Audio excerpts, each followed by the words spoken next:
dapper renosters.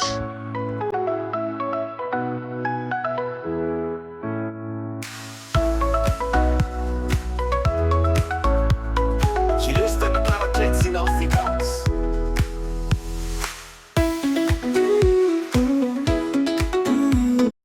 In die hart van 'n digte groen woud het 'n groep renosters vreedsaam saamgeleef.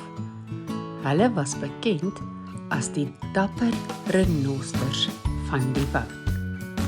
Elke renoster het 'n pragtige sterk horing gehad wat hulle met trots gedra het.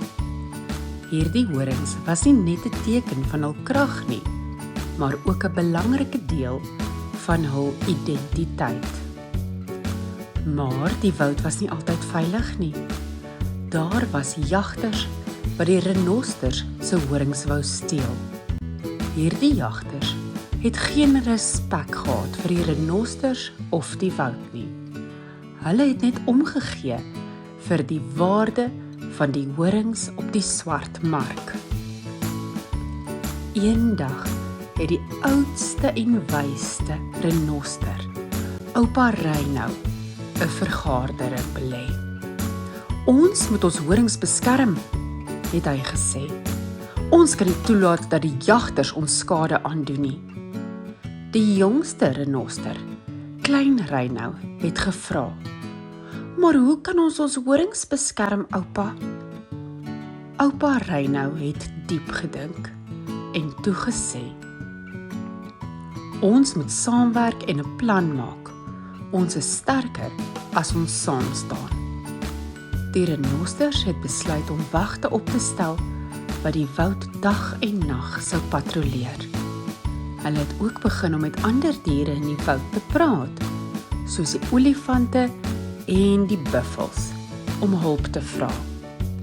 Die diere het ingestem om saam te werk en 'n groot alliansie te vorm om die jagters weg te hou. Een nag het die jagters probeer om stilletjies die woud binne te kom. Maar die renosters en hul bondgenote was gereed.